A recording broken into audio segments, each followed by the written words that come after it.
Colors changing in the fall, a big old buck hanging on my wall. Largemouth bass fishing in the spring, the peace to my soul that it brings. A better life no rich man can afford. So we'll see y'all later in the great outdoors.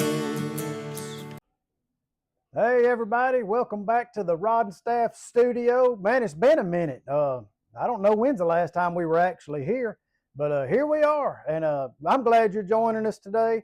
And I want to tell you about a few events that we've got coming up pretty soon, but then I want to just tell two stories to you and some things that have been going through my mind a lot here lately, just reminiscing over things. So here's the events. Number one, coming up this next Saturday, which will be the 15th, I believe. So August the 15th at the range in Woodwork, Louisiana.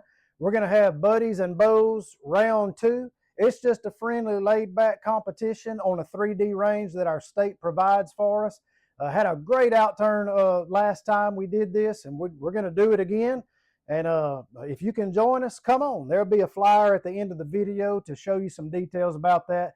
But if you like competition shooting in a friendly atmosphere, would love for you to come and join us for that. And then also, we've been doing for several years now a pretty big archery shoot at Mount Hope Baptist Church here in Oakdale, Louisiana. That's going to be coming up on September the 12th. For that one, there'll be a meal provided, a lot of door prizes given, a big message that's given, and just a good way to kick off the hunting season. So I'll be looking forward to those events. And if you're in our area and you feel like coming and being a part of it, we would love to have you to be there and be a part. I don't know why I get so nostalgic from time to time, but I've been thinking a lot about hunts that I've had with my children over the years, and I want to just share with you a couple of things, and I brought out a little deer head right here. I remember this like it was yesterday. No, the deer did not have a purple head. My daughter painted it because she loves purple. But my daughter and I were sitting in a deer stand, and she had target practiced, and man, it was getting close to dark, and we didn't think anything was going to come out. And then all of a sudden, boom, there's this deer. And for a first deer, you know, let the kids shoot something that makes them happy. So Amanda, my middle daughter, Amanda got the gun on the deer, and she had practiced.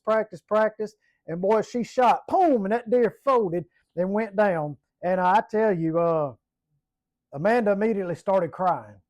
And I thought she was just overly joyed about the fact that she had gotten her first deer. She was so excited. But I looked over, when she looked at me, that scope had hit her right in the eye, and she had tattooed herself with that scope. And we still laugh about that. But this hangs on my wall, on a little memory wall that we have here at our house.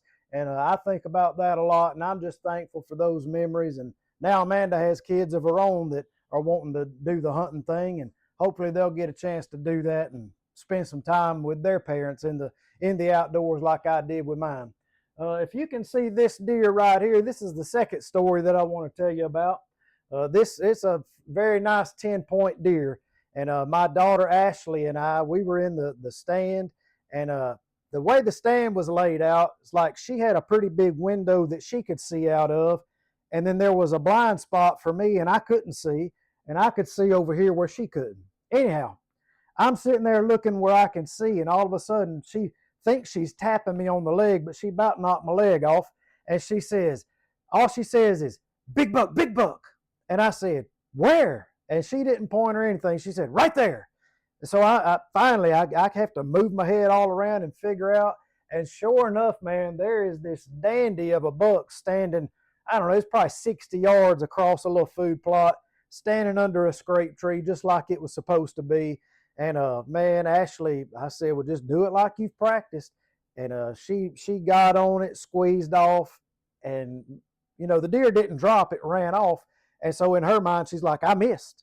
And I'm like, no, you didn't miss. So a short track job later, and there's that deer, you know, laying down on its side. And man, both of those things were picture-worthy moments, and just times that we spent out there with each other. And I think fondly of those. I'll be trying to share some more stories when my wife went hunting with me, some when my other children went hunting with me. But I think it's important for us to do these things as a family, and then to reminisce on them and just share with everybody some of the good stuff that you can get as a family when you just spend time in God's great creation in the outdoors. So I hope you have enjoyed these stories. And the one thing that I would encourage you to take away from this is, and I shared with our church this morning in the message, that time passes so quickly, and enjoy the moments that you have, because at some point you're gonna take your last fishing trip with someone. You're not gonna know it's the last one. You're gonna take your last trip to the deer stand with somebody, and you don't know it's going to be the last one that you get to do together. But at some point, that's going to happen. And so make the most. The prayer is in the scriptures that God teach us to number our days. Teach us to make the days count. And that's what I encourage you. When you have these times with your family and with your close friends, make them count. And then spend a lot of time talking about them, keeping them fresh on your mind. Memories are great to look back on. Well, I hope you've enjoyed these walks down memory road with me, and I've had a good time telling you about them. And until next time, from the Rod and Staff Outdoor Ministry Studios, check us out at our events, and we'll see y'all later in the great outdoors. Bye, y'all.